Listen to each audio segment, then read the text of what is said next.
네. 저는 소개해 주신 대로 분당 우리 교회에서 또 주일학교 사역만 한 17년 정도 하고 이제 교구 사역을 2년 하고 하나님께서 또 김포파주 일산 지역으로 보내주셔서 그 교회에서 아름답게 또 하나님의 나라를 또 이루어가고 있습니다. 오늘은 어떤 기도를 할까 고민을 많이 하다가 어제 우리 귀한 여러분들과 또 목사님과 또 교회를 위해서 기도하는 가운데 오늘은 특별히 다음 세대를 위해서 기도하면 좋겠다라는 마음을 많이 부어주셨습니다. 여러분들 얼굴을 뵈니까 소망이 생깁니다. 여러분 기도 굉장히 뜨거운 거 아시죠? 우리 다음 세대를 위해서 진짜 중요한 것이 기도인데, 그럼 우리가 다음 세대를 위해서 어떻게 기도해야 될까? 우리가 그 말씀을 가지고 오늘 함께 또 기도의 자리로 나아가길 또 주님의 이름으로 축원합니다. 일단 중요한 게 있습니다. 이 자리에 서 있는 저도 모태신앙이기는 했지만 하나님이 얼마나 크신 분인지 또 얼마나 사랑이 많으신 분인지를 학창시절에는 깨닫지 못했고요. 참 부끄럽지만 제가 고등학교 때 우리 중고등부 예배 때 우리 주일학교 청소년부서 회장이었는데 어떤 일을 제가 벌였냐면 회장인 제가 전도부장과 부회장과 함께 교회에서 술을 마셨습니다. 아주 나쁜 놈이죠. 여러분 그런 애들이 꼭 목사가 됩니다. 믿음이 없었던 거죠. 그냥 부모님 따라 교회만 다녔지 나쁜 짓도 하고 하나님이 기뻐하시지 않은 일도 좀 했던 그런 과거의 시간이 있습니다. 그러나 여러분 정말 감사했던 건 제가 다녔던 교회는 여기 성남에 금강교회라고 그 교회가 제 모교회입니다. 지금도 기억이 납니다. 그때 우리 아마 지금 이제 소천하셨죠. 그때 장로님께서 몰래 저희들이 술을 먹고 있다가 장로님께 걸리는 거예요. 얼마나 많이 혼날까 우리는 염려했는데 장로님이 우리 남자 3명 아이들을 와라 끌어안으면서 이렇게 말씀해 주셨습니다. 니네가 다른 데서 술 마시지 않고 교회에서 술 마셔줘서 고맙다. 이 말씀이 이해가 되십니까? 보통 혼내야 되는 것 아닙니까? 우리도 혼날 각오하고 있었는데 다른 데서 술 마시지 않고 교회에서 술 마셔줘서 고맙다. 그 다음 말이 저에게는 너무나 따뜻하게 다가왔습니다. 뭐라고 말씀하셨냐면 기억해라, 교회는 너희들에게 울타리다. 울타리 안에 있으면 된다. 그렇게 하고 이제 먹던 술을 다 뺏어가셨습니다. 그때부터 술을 끊기 시작을 하고, 물론 계속 술을 마셨던 건 아닙니다. 그때부터 예수님이 누구일까를 고민하는 가운데 한 가지 깊이 깨달은 게 있습니다. 그때는 너무 어렸고 하나님이 누구인지도 몰랐지만 저에게 그 장로님이 우리 예수님은 우리에게 정죄하시는 분이 아니고 무엇라 말씀하시는 분이 아니라 따뜻하게 안아주시면서 우리를 변화시키는 분이 우리 하나님이시구나. 그때 우리 장로님께 은혜를 받고 시간이 지나서 이제 분당 우리 교회에서 주일학교 사역만 17년 하다 보니까 정말 별의별 아이들을 다 만나게 되어집니다. 그리고 저는 이제 학교 밖 친구들도 많이 만났었기 때문에 학교 밖 친구들을 만나다 보니 분당 경찰서에서, 여기 멀지 않습니다. 여기에서 분당 경찰서에서 하도 이제 경찰서를 저 목사가 들락날락하니까 명예경찰을 시상해 주셔서 실제로 경찰에서 업무를 받습니다. 거기서부터 많은 아이들을 만나보니까 어릴 때 그 장로님을 통해 또 경찰서에서 일하면서 또 교회에서 섬기면서 진짜 깨달은 게 있습니다. 여러분 한번 질문을 던져볼까요? 우리 젊은 세대들, 또 다음 세대들, 우리 자녀들 우리가 변화시킬 수 있습니까? 불가능합니다. 아무리 애써도 우리가 변화시킬 수 없습니다. 그리고 깨닫게 되는 것은 이 아이들이 변화가 되어지는 것은 하나님 만날 때 변화가 되는구나. 믿습니까? 여러분 그것이 믿음입니다. 제가 재밌게 만든 말이 있습니다. 다 때가 있다. 다 때가 있다. 혹시 우리 화면에 보여주시는 게 가능할까요? 다 때가 있다. 여러분 이 때수건의 의미가 있습니다. 다 때를 벗을 날이 있다 라고 말하는 것처럼 다 하나님 만날 때가 있고 다 죄를 벗을 날이 있는데, 이 말을 번역한다면 하나님께 붙들리는 때가 다 있다. 믿으십니까? 근데 그 때는 나에게 달려있지 않습니다. 꼭 인정하셔야 되는 것은 내가 열심히 기도하고 자녀를 위해서 열심히 헌신하면 아이들이 변하고 다음 세대가 변할 것 같지만 그렇지 않습니다. 변화는 하나님만 일으키실 수 있고요. 그러나 그 변화를 일으키실 때 우리가 믿는 것은 다 저렇게 때가 있음을 믿고 우리는 이것을 믿는 겁니다. 예수전도단의 로렌 커니네 목사님이 이런 말씀하셨거든요. 우리에게 이런 말씀하시는 것 같습니다. 당신은 가능한 것 하라. 당신은 가능한 것 하고 그러면 하나님은 불가능한 것을 하실 것이다. 변화를 일으키시는 분이 하나님이시라고 믿는다면 그 우리가 가능한 것 해야 되는데 그 가능한 것이 무엇이냐? 한번 따라 하실까요? 믿음의 역사에 대한 감사합니다. 한번 더 크게 따라 하실까요?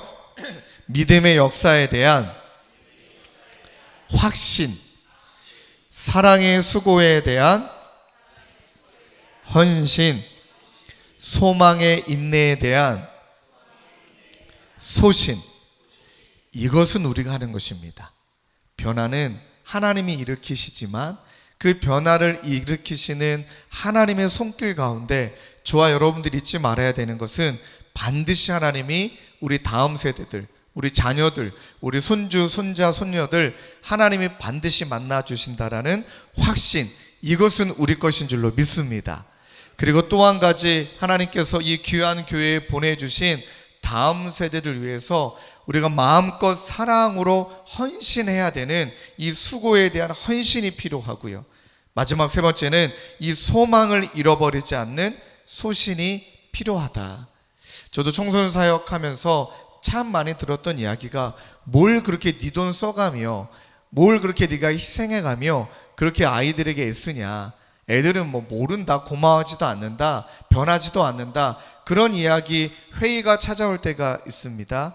그때 기억해야 되는 것은 반드시 하나님이 이 아이들을 변화시킬 것이다 라는 것을 믿고 소신을 가지며 인내할 때 그때 하나님의 때가 이루어지는 줄로 믿습니다.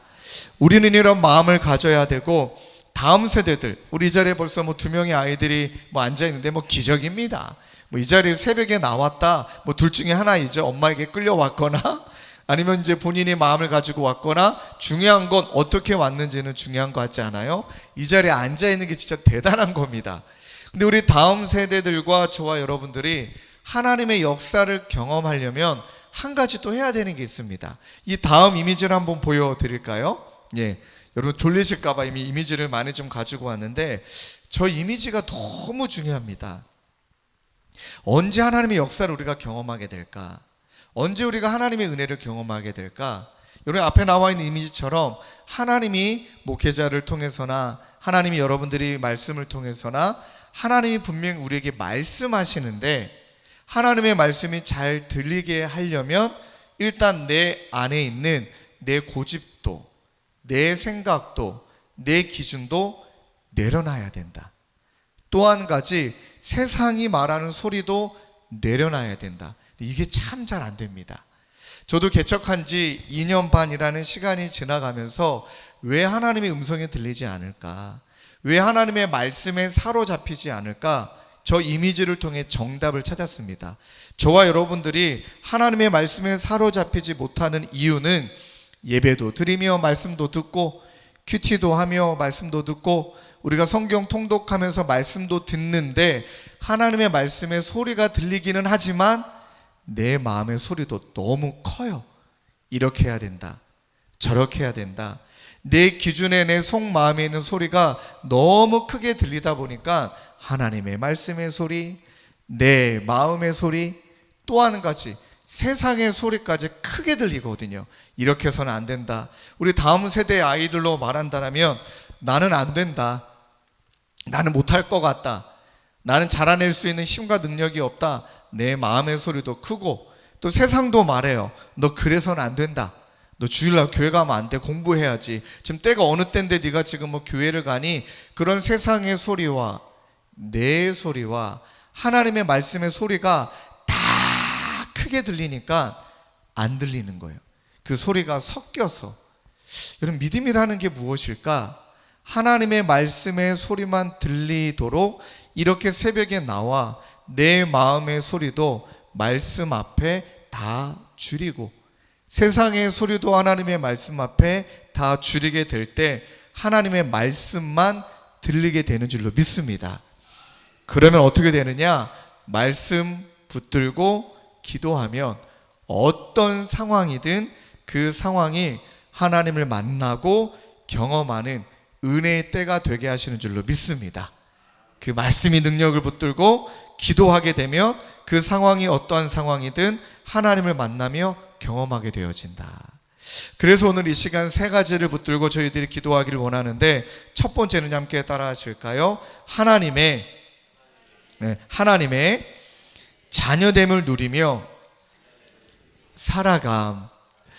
이제 우리가 다음 세대를 위해서 기도할 때 하나님 무엇보다 하나님 우리 다음 세대가 하나님의 자녀됨을 누리며 살아가게 하여 주옵소서. 이 기도가 너무나 중요합니다. 청소년 사역하면서 우리 아이들에게 이 보여드릴 이미지를 보며 세상의 질서를 이야기합니다. 여러분, 이제 우리가 저와 여러분들과 특별히 이 자리에 있는 자녀들이 죽는 날까지 사탄이 만들어 놓은 질서에서 벗어날 수 없다라는 걸 인정하셔야 됩니다. 그 질서가 무엇이냐면 다음 이미지입니다. 세상의 풍조는 인생의 주인이 너라고 이야기합니다. 인생의 주인이 너고, 그러니까 네가 책임져야 되고 너가 잘 해야 되는데, 세상의 풍조는 딱 저렇습니다.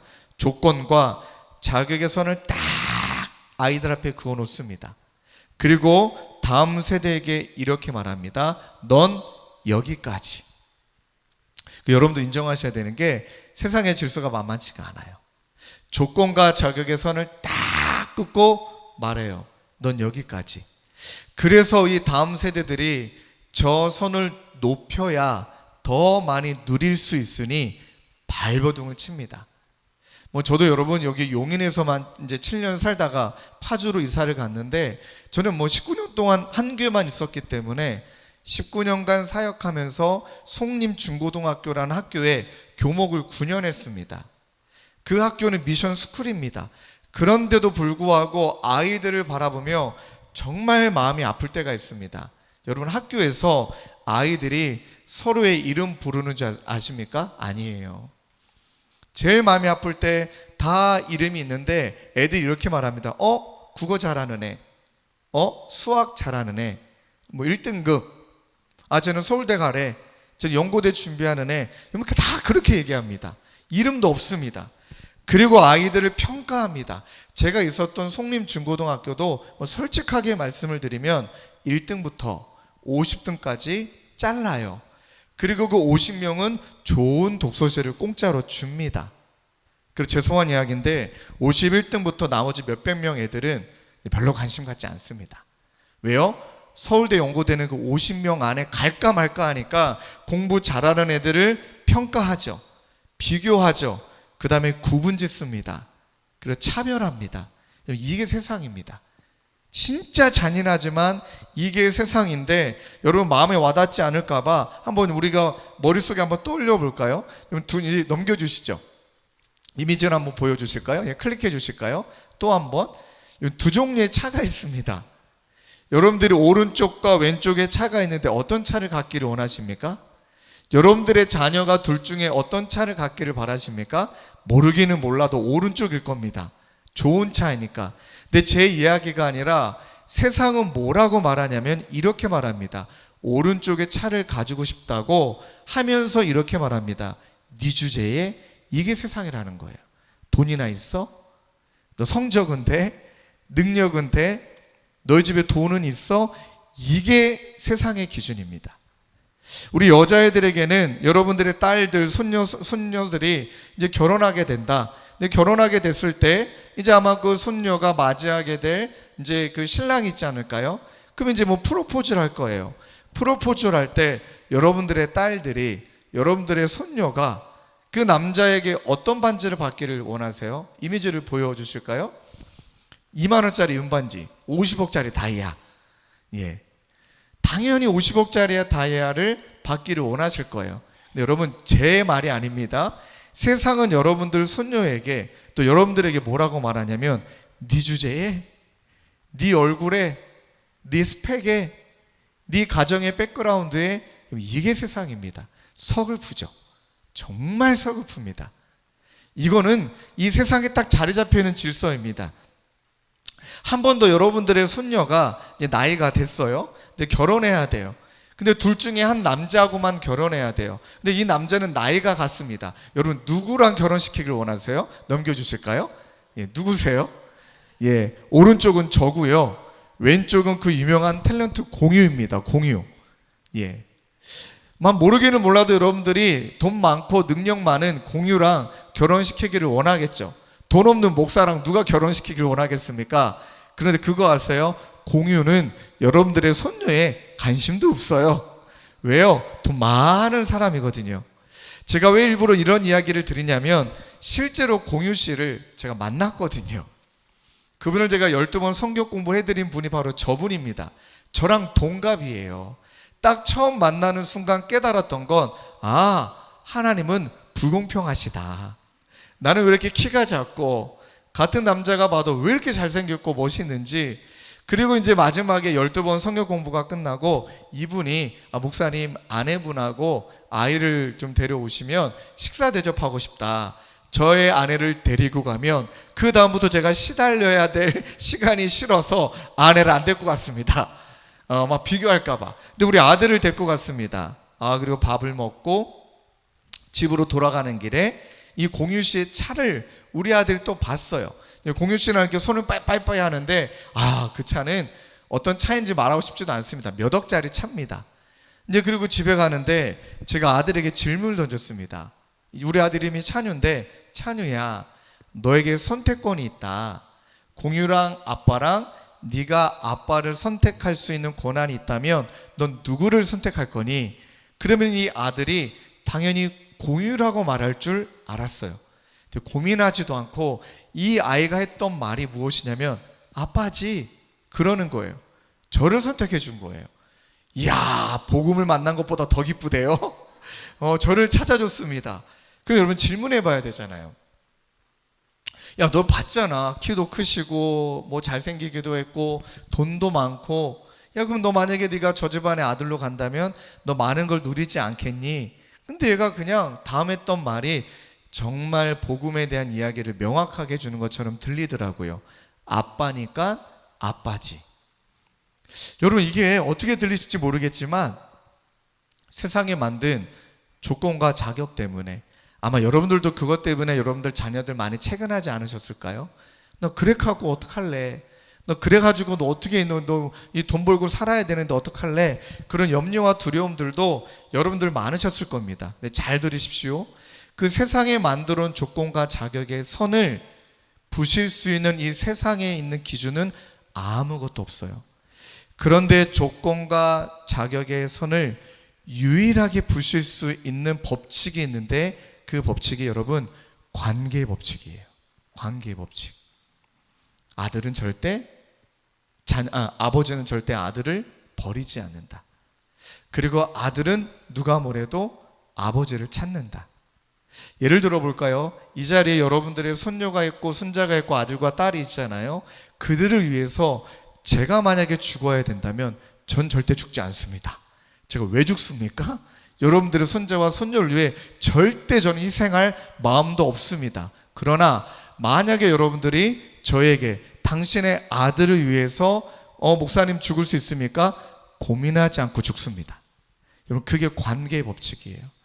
여러분들은 여러분들의 손자와 손녀를 위해, 아들과 딸을 위해 기꺼이 목숨을 버릴 수 있듯이 저 또한 기꺼이 내 자식을 위해 목숨을 버릴 수 있습니다. 여러분, 그게 관계의 법칙이에요. 여러분, 복음이 무엇이라고 말합니까? 하나님께서 우리를 아들과 딸 삼아 주셨다. 믿으십니까? 여러분, 이 법칙이 세상이 만드는 조건과 자격의 법칙을 깨부시며, 나는 세상이 말하는 스펙으로 그것을 인정받고 살아가는 자가 아니라 나는 누가 뭐래도 하나님의 아들이다. 나를 사랑하사 나를 위하여 자기 몸을 버리신 하나님의 그 아들을 믿는 믿음 안에서 살아갈 때, 그때부터 우리 자녀들이 살아가는 정체성이 바뀌기 시작하는 것입니다. 그 첫 번째가 바로 하나님의 자녀됨. 예를 들어 볼까요? 이 주님의 교회에서 제가 섬겼던 교회에서 만났던 여자아이인데, 이 아이의 지금 나이가 중학교 3학년입니다. 중학교 1학년 때 만났는데 이 아이가 심상치가 않아요. 왜 그러면 이 아이가 자살 시도했습니다. 여러분, 저는 뭐 그런 아이들 워낙 많이 만났기 때문에 자살 시도한 아이는 다 이유가 있습니다. 너무 힘들었어요. 그 다음에 뭐 이제 가정도 아버지가 심장 이식 수술하신 분이기 때문에 건강도 좋지 않아요. 엄마는 뭐 아빠 챙겨야 돼요. 얘는 첫째 딸입니다. 삼남매의 첫째 딸이다 보니 아무도 얘를 제대로 돌보지 않았어요. 그러다가 이 친구가 또 사시가 있어요. 사시. 초점이 맞지 않아요. 또 등치도 조금 커요. 그래서 학교에서 왕따를 당했는데 어마어마한 일이 벌어졌어요. 같은 학교 여자애들이, 이게 신문에도 났습니다. 뉴스에도 나왔었고요. 같은 학교 여자애들이 이 아이를 화장실 좌변기에다 머리를 쳐 박았어요. 그리고 얼마나 나쁜 짓을 했냐면 거기에다가 똥오줌을 싸놓고 이 아이의 머리를 좌변기에다 들이박았다니까요. 근데 얘는 말도 못했어요. 집에 가서 말할도 못하고 학교도 말도 못하고, 그러다가 이 친구가 너무 힘들어진 거예요. 그리고 이 아이가 자살을 시도했습니다. 감사 하나님이 살려주셨어요. 조금 있다가 이 아이에게 다 허락을 맡았기 때문에 이 아이를 제가 처음 만났을 때 딱 느껴진 마음은 이 여러분 보여드린 이미지 마냥 아무것도 없는 텅 비어있는 그릇 같은 아이, 아무것도 없는 아이, 이런 상태였더라고요. 그때 그 아이에게 제가 복음을 전함했던 이야기가, 얘가 어떤 일을 경험했는지도 묻지 않았고요. 다음 이미지를 보여줬어요. 넌 어떤 상태인 거 같니? 네 마음의 상태가 저 앞에 컵에 보여있는 대로 표현한다면 어떤 상태인 거 같니? 뭐 제대로 말을 못하더라고요. 아니, 한번 솔직하게 얘기해봐. 그랬더니 다시 한번 아까 사진으로 돌아가 주실까요? 요렇다는 거예요. 다음 넘겨주실까요? 여기에도 없어요. 없다는 거예요. 제가 씩 웃으면서 얘기했습니다. 정답이다.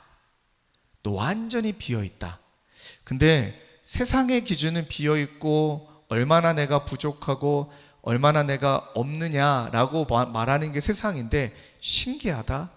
하나님은 너를 딸로 삼고 계시기 때문에 하나님의 관점은 채우시는 데 있다. 네가 많이 비어있다면 누구야? 하나님 지금 너무 신나셨다. 왜? 비어있는 이 마음에 채워야 되니 하나님이 너를 위해서 하실 일이 너무나 많기 때문에 하나님 지금 너 때문에 신나셨다. 그리고 말했습니다. 너 가득 채워주실 것을 믿는다. 이 친구가 눈빛이 조금 달라져요. 제 말을 듣는 것 같아요. 그 다음 이미지를 보여줬습니다. 하나님이 채우실 뿐만 아니라 흐르게 하신다. 하나님의 은혜로 가득 채워서 채워주신 은혜로 너는 반드시 너처럼 상처받는 아이들을 섬기는 자로 하나님이 너를 쓰실 것이다. 믿느냐? 그랬더니 이 친구가 아멘 하는 거예요. 그때부터 얘가 달라지기 시작하는데, 이 친구가 했던 말 중에 하나가 이거예요. 하나님의 자녀 누구누구야, 너 세상의 노예가 아니야. 너 상처의 노예도 아니고, 그렇게 인정받고자 얘가 너무 애썼지만 뭐 인정도 못 받았던 인정의 노예, 그 다음에 뭐 칭찬의 노예, 세상의 노예도 아니고 너 기억해? 하나님의 자녀다. 그 다음에 너 우울증, 공황장애, 열등감, 좌절감 환자 아니야. 너 하나님의 영광을 위해 싸우는 군사야. 그러니까 지금 하나님의 선한 계획 한가운데 있다는 것을 믿고 너를 돌보시고 동행하시고 인도하시는 그 하나님 믿고, 지금 네가 어떤 상황에 있든 그 상황보다 하나님이 크신만을 믿자. 여러분, 진짜 이 아이가 믿었습니다. 세상의 기준, 조건, 자격 다 눌려있던 이 아이가 하나님을 믿기 시작했습니다. 그리고 나서 그때 이 친구가 자살 시도했을 때 어머님이 바쁘셔갖고 제가 집으로 갔거든요. 그때 이 녀석이 이제 유서까지 썼습니다. 유서 한마디가 얼마나 짧은지 몰라요. 넘겨주실까요? 전부 미안합니다. 뭘 미안해요. 우리가 미안하지. 또 옆에는 약봉지는 일부인데 여러분 약을 62개 약을 공황장애 우울증 약을 다 그냥 한 입에 털어 넣어버린 거예요. 그럼 이제 거품 물고 이 거실에 쓰러지는 아이를 제가 이제 응급실로 데리고 간 거예요. 근데 그날따라 환자가 너무 많아요. 베드가 없어요. 얘가 누워야 될 베드가 없어요. 곧 있으면 얘 위세척 안 하면 죽을 것 같으니까 이 간호사분이 이 아이를 그나마 하나 남아있는 침대에 누웠는데 그 침대가 공교롭게 얘를 상징하는 것 같아요. 고장, 시간 소요. 여러분 그 침대가 고장 났거든요. 이 침대가 고장 났는데 고치는 데까지 시간이 필요하다. 근데 침대가 없으니까 얘를 그냥 거기다가 눕힌 거예요. 근데 제가 뒤에서 몰래 사진을 찍었습니다. 딱 눕혀 있는데 침대에 나와 있는 고장, 시간 소요, 이것이 굉장히 마음에 소망으로 다가오더라고요. 왜 그러냐면요, 맞아요, 고장 났습니다. 세상의 조건과 자격에 또 친구들에게 상처받아서 얘는 글 쓰고 싶어하는 애인데 뭐 누가 도와주지도 않지, 좌절이었지, 고장 났어요, 망가졌습니다. 그런데 하나님이 말씀하시는 것 같아요. 고장 났지만 이 아이를 내가 반드시 고칠 거야. 그런데 시간이 필요할 뿐이야. 시간 소요. 그때부터 얘를 바라보는 제 마음이 달라졌습니다. 얘가 또 위세척이 잘 됐고 깨어났을 때 제가 이 사진을 찍은 걸 이 아이에게 보내줬습니다. 누구야? 너 지금 엄청 고장났다. 많이 고장났다. 그런데 하나님이 너 고치실 거야. 시간이 필요하거든. 너 인정해. 하나님이 너 고치실 거 믿고 그 시간을 어떻게 보내야 되는지 함께 노력하자 하고 이 친구에게 필사 노트를 줬습니다. 성경 읽으려고 하면 안 읽을 거죠. 그 다음에 너랑 같이 성경 공부하자 하면 얘가 잘 안 할 것 같아요. 야, 쉬운 성경 하나 선물하고 너에게 필사 노트 줄 테니까 필사해라. 여러분 보여드릴게요. 이 아이의 필사가 시작이 됐습니다. 그리고 한 3개월 정도 집에 있는데 정신과 병원에 입원해야 될 때를 기다리고 있었거든요. 그러다가 얘가 필사하다가 저에게 보내줬던 말이 이런 말씀이 있었는지 몰랐어요. 자, 다시 한번 말씀드릴게요. 세상의 방식에 눌려 살다가 하나님의 말씀을 얘가 필사하면서 와, 이런 말씀이 있었는지 몰랐어요. 그 다음 말이 저는 너무 좋아요. 울다, 웃다, 울다, 웃다, 울다, 웃다. 이런 말씀 보고 큐티하다가 저런 경험 있으시잖아요. 나도 모르게 그냥 말씀 있다가 울고 또 하나님의 말씀으로 위로해 주셔서 웃고 또 울고 웃고. 저는 마지막 얘가 했던 그 보내준 문자가 너무 좋아요. 다음 구절로 넘어갈 수가 없었어요. 이 말씀이 너무 다니까, 이 말씀이 나를 살리고 있다라고 믿으니까 그 말씀에 사로잡혀서 그 하나님의 말씀 앞에 머물러 있는 은혜를 이 아이가 경험한 거예요.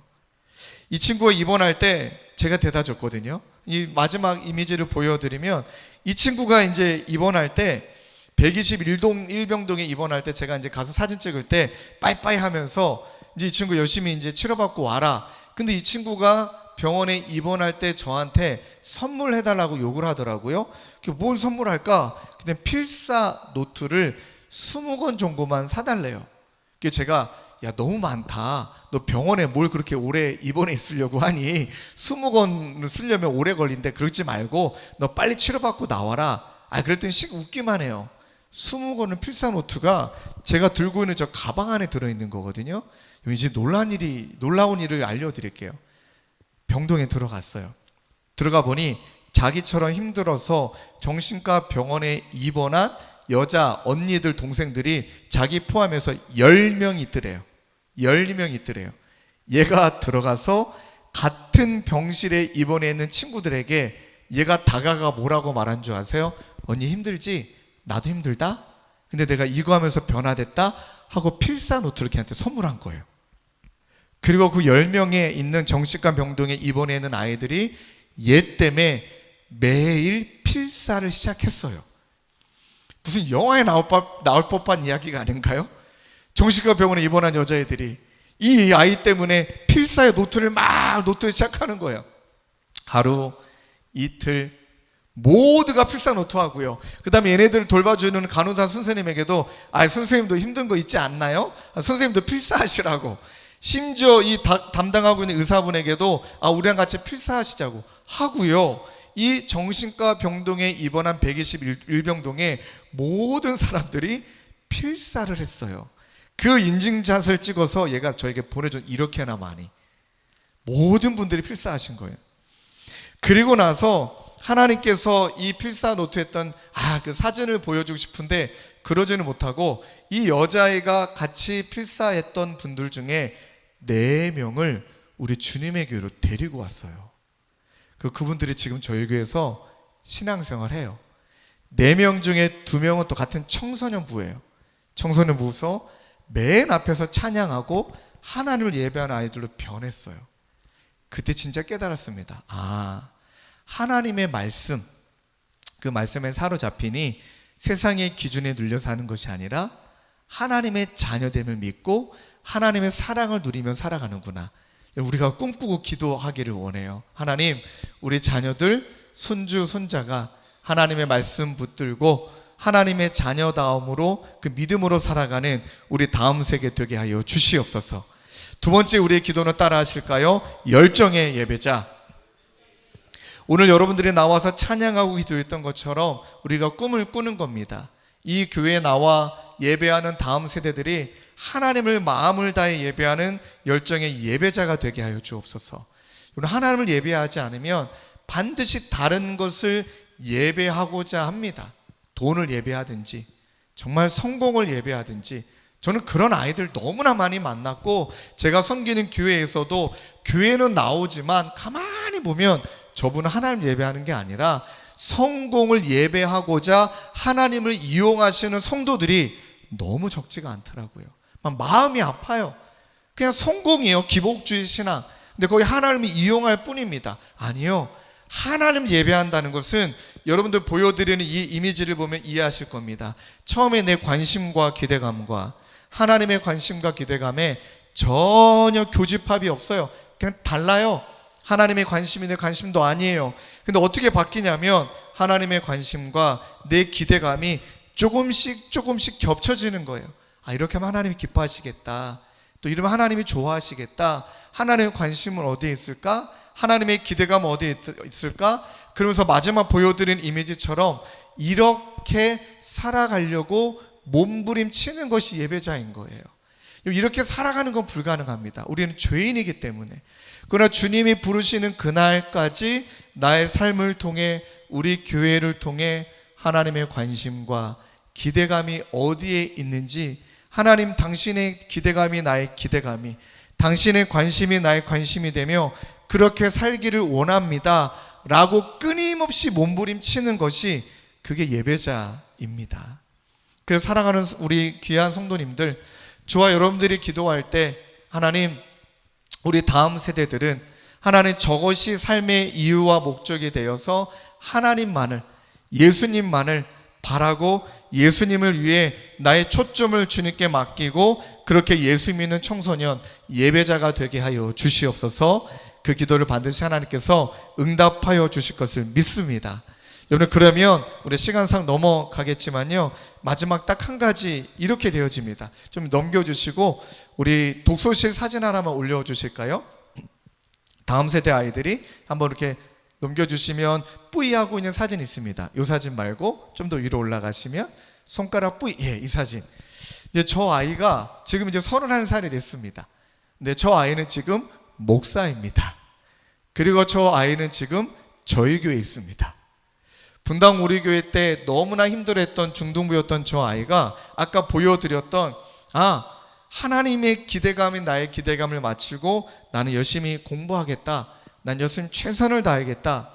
그렇게 하고 이제 매일 공부했던 저 사진인데 그 글이 있습니다. 매일 아침 공부 시작 전 말씀 읽고 기도하기, 결과에 신경 쓰지 않고 최선만을 다하여 하나님의 교회에 기대하며 살기, 나의 꿈 하나님의 산 증이 되는 것, 세상보다 하나님을 보는 눈이 커지는 것, 더 이상 성극기 그만, 나는 주님의 자녀이니까 하고, 이 친구가 정말 상처가 많고 아픔이 많은 아이였거든요. 그리고 나서 고등학교, 중학교 시간을 열심히 최선을 다해서 나는 하나님 전하는 자로 살고 싶다 하고 이 친구가 신학교를 가게 됐고 또 신대원을 갖게 됐고, 제가 섬겼던 분당 우리 교회 전도사님이 됐고, 또 분리개척해서 제가 저쪽으로 가게 될 때 그때도 이 친구는 분당 우리 교회 청년부 사역 잘하고 있는 목사였는데 자기 스승 목사가 멀리 간다고. 근데 제가 처음에 그랬습니다. 난 너를 책임져 줄 돈도 없고 우리는 개척교회니까 니네 가정, 그때도 애가 이미 둘이 있었거든요. 책임 못 주니까 따라오지 말라. 근데 그때 이 친구가 했던 말, 목사님 제가 돈 보고 교회 갑니까? 하나님 일하러 하는 거지. 알아서 할 테니까 목사님과 같이 개척 멤버로 따라가고 싶다고. 그래서 지금 저희 교회로 따라와서 2년 반 동안 함께 교회를 섬기고 있습니다. 놀라운 일이, 이 친구는 청년에 미쳐있는 애예요. 자기도 어려운 청년의 시간을 보냈잖아요. 근데 와가지고 처음에 우리 주님의 교회도 청년부가 4명 있습니다. 청년부 4명 막 열심히 만나고 전도하고 내 온몸이 부서져라. 맨날 청년부 집에 데리고 와서 사모님하고 라면 끓여 먹이고. 그리고 얘는 맨날 했던 말, 나도 어려운 시절이 있었는데 진짜 하나님의 말씀 붙드니까 우리가 변화가 된다더라. 그러면서 이 친구가 열심히 저와 함께 청년들을 전도하고 마음을 전하고, 불과 2년 반 전에 4명이었습니다. 청년부가. 지금 저희 교회 청년부가 170명이에요. 청년부만 170명 중에 100명이 초신자입니다. 그 100명이 다 우리 전도사님과 우리 목사님과 섬겼던 분들이 상처받은 아이들, 힘든 아이들 꿈꾸게 하고, 괜찮다, 어떤 것이라도. 저도 솔직히 말했어요. 나 교회에서 술 마셨다. 그랬더니 이 자식들이 진짜 교회에서 술 마셨어요. 아직까지 믿음이 없는지라, 목사님이 교회에서 술 마시라고 했잖아요.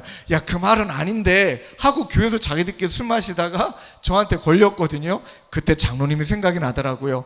포근하게 안아주면서, 그래, 내가 내일 아침에 너희들 해장국 끓여줄게. 그러나 너무나 술 많이 마시진 않았으면 좋겠다. 그랬던 애들이 막 변화가 일어나니 이 친구들이 또 친구를 데리고 오고, 이 친구들 데리고 와서, 여러분 이 개척교회가 막 청년부가 170명 이해가 됩니까? 이건 하나님이 하시는 일이더라고요. 그런데 그때 변화됐던 예배자, 세상을 예배하는 게 아니라 하나님을 예배해야 하나님이 기뻐하시는 걸 원하는 것을 이루는 예배자 한 사람을 통해 하나님 역사를 이루시더라고요. 이 은혜가 사랑하는 이 남부중앙교회도 일어나게 될 줄로 믿습니다. 우리가 그것을 꿈꾸는 겁니다. 마지막 3번째는요, 간단합니다. 하나님의 자녀가 되고 선한, 그 다음에 예배자가 되어지면 자연스럽게 하나님이 원하는 일을 하고 싶은 거예요. 선한 일꾼이 되고 싶은 거예요. 오늘 본문 말씀처럼 우리는 그의 만드신 바라 그리스도 예수 안에서 선한 일을 위하여 지으심을 받은 자니, 이 일은 하나님이 이전에 예비하사 우리로 그 가운데서 행하게 하려 하심이라. 우리가 살아가는 모든 이유는 하나님이 우리에게 맡겨주신 복음을 전하고 죽어가는 영혼들을 살리라고 그 일꾼으로 우리를 불러주셨구나. 그 일꾼의 모습은 딱 하나예요. 이 세상은 의자를 쟁취하는 삶이잖아요. 의자 3개 두고 4명 돌게 하고 1명 낙오시키고, 의자 하나 빼면 의자 2개 두고 3명 돌게 하고 낙오시키고. 여러분 그게 솔직한 세상이잖아요. 근데 진짜 예수 믿는 삶은, 또 우리가 교회가 해야 된다는 삶은 의자를 쟁취하는 것이 아니라 의자를 내어주는 것입니다. 4명인데 의자가 3명밖에 없다? 의자 하나 내 돈 주고 만들고 내 희생해서 의자 하나 놓고 여기 와서 앉아 쉬세요. 그게 바로 선한 일꾼입니다. 다음 이미지를 보여드리면 쟤네들 다 고3 애들입니다. 분당 우리 교회 때 얘네들이 벌써 이제 10년 전, 11년 전 아이들인데, 고3 아이들이 너무 은혜 누리고, 얘네들이 작당 모의해서 엄마 아빠를 설득해서 2학기 본격적으로 수시로 달려가기 전에 선교하고 싶다. 이해가 되십니까? 고3 애들이 자기들끼리 저를 꼬시고 엄마 아빠를 설득해서 여름에 선교 간다. 불가능할 것 같죠? 그걸 이뤄낸 애들입니다. 고3 애들끼리 방학 동안에 열심히 공부해놓고 그 다음에 달려가기 전에, 왜 그러냐면 고3 남아있는 시간, 하나님께 쓰임받는 일꾼이 되기 위해서 나에겐 에너지가 필요한데 선교 가서 아이들을 섬기고 온 다음에 그 에너지로 2학기 동안, 애들 표현입니다, 미친 듯이 공부해 보겠다는 거예요. 부모들이 못 말렸습니다. 저랑 같이 6박 7일 필리핀으로 고3 애들하고 갔습니다. 이 아이들이 얼마나 열심히 섬기는지, 그러다가 중간에 우리가 섬겼던 필리핀의 산족 중에 아이 한 명이 이제 처음부터 갈 때부터 이 아이가 좀 시름시름 아팠어요. 풍토병에 걸려갖고 우리나라 나이로 초등학교 4학년 아이인데 이 아이가 처음부터 좀 아팠다가 선교 중간에 이 아이가 죽었어요.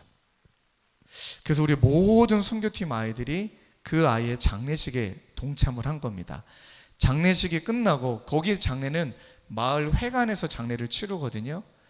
그 만났던 아이, 기도했던 아이가 눈앞에서, 우리 아이들 눈앞에서 그 아이가 천국 갔잖아요. 애들이 마음이 남다른 거예요. 저 때 무릎 꿇고 기도하자라고 말했던 게 아닙니다. 한 아이가 공부 잘하는 아이예요. 또 여기 송림 중고등학교 나왔던 아이고, 그 아이가 딱 그 아이를 죽고 나서 회관에 앉아 앞에 먼저 무릎을 탁 꿇고 막 우는 거예요. 그리고 뭐라고 얘기했냐면, 목사님, 하나님 불공평하시다. 하나님, 왜 이 아이를 일찍 데려가는지 모르겠다. 이 아이의 부모님은 얼마나 마음이 아플까. 그러면서 한다는 이야기가, 약이 하나하나만 있었더라도, 얘가 한국에 태어났기만 했었더라도 안 죽었을 텐데.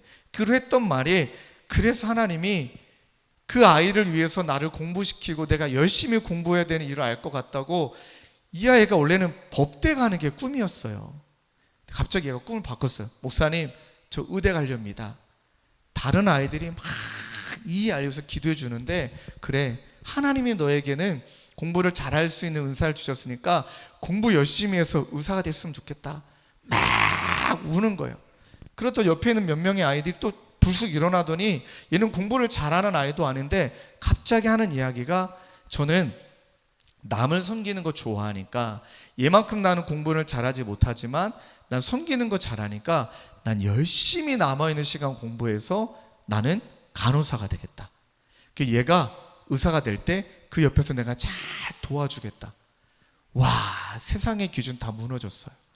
하나님이 주신 은사를 따라 막 꿈을 꿔요. 지금도 기억나는 아이, 정말 얘는요, 중학교 2학년 때부터 사고를 많이 친 아이예요. 얘는 중학교 2학년 때부터 아빠 차를 훔쳐서 운전하는 애예요. 운전하는 애. 그러니까 얘 때문에 경찰서 많이 이렇게 다녔던 놈인데 갑자기 불쑥 자리에 일어나는 거예요. 그래서 제가 얘는 넌 앉아라 말렸습니다. 뭐 얘는 지금 공부한다고 해서 될 놈도 아니기 때문에 갑자기 일어나서 저는 지금 공부 열심히 해갖고 뭐 의대를 가겠습니다 이런 말 할까봐 넌 앉아라 라고 내가 무시할 뻔했어요.